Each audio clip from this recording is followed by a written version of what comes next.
भगवानगड धनंजय मुंडेंच्या भक्कमपणे पाठीशी महंत नामदेव शास्त्रींकडून निर्दोषत्वाचं सर्टिफिकेट।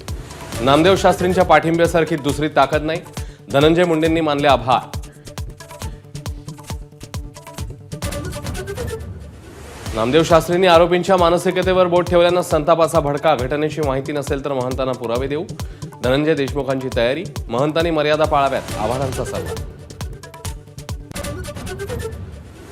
उपमुख्यमंत्री एकनाथ शिंदे आणि मनसे अध्यक्ष राज ठाकरे पुण्यातल्या कार्यक्रमामध्ये एकत्र। दोन्ही नेत्यांमध्ये जवळपास 15 मिनिटं चर्चा।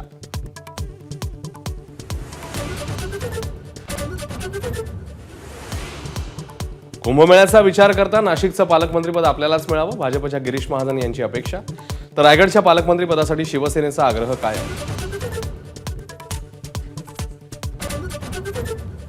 शिंदेंच्या शिवसेनेचे पदाधिकारी अशोक धोणींची कार महाराष्ट्र गुजरात सीमेवरील भिलाडमधल्या खाणीतनं बाहेर काढली। कारमध्ये सापडलेला मृतदेह धोणींचाच असल्याची पोलिसांची माहिती।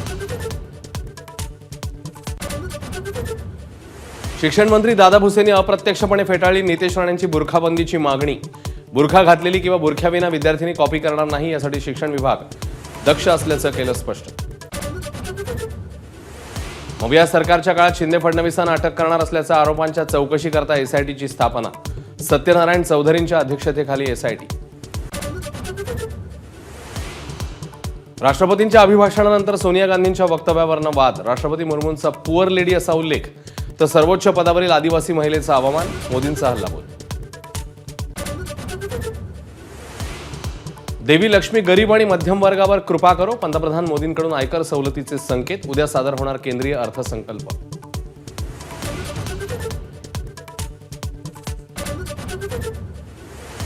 जीबीएसचा पुण्यातील तिसरा आणि राज्यातला चौथा बळी। 60 वर्षीय महिलेचा उपचारादरम्यान मृत्यू। पुणे आणि पिंपरी चिंचवडमध्ये एकाच दिवशी दोघांचा मृत्यू। ममता कुलकर्णीला नुकतंच दिलेलं किन्नर आखाड्याचं महामंडलेश्वर पद रद्द। ममताला मदत करणाऱ्या लक्ष्मीनारायण त्रिपाठीचे महामंडलेश्वर पद काढून घेतलं। किन्नर आखाड्याची फेररचना होणार।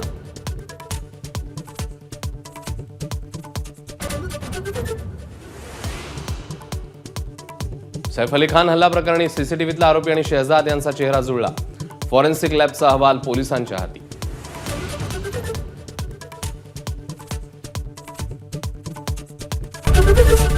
एबीपी माझा, उघडा डोळे बघा नीट।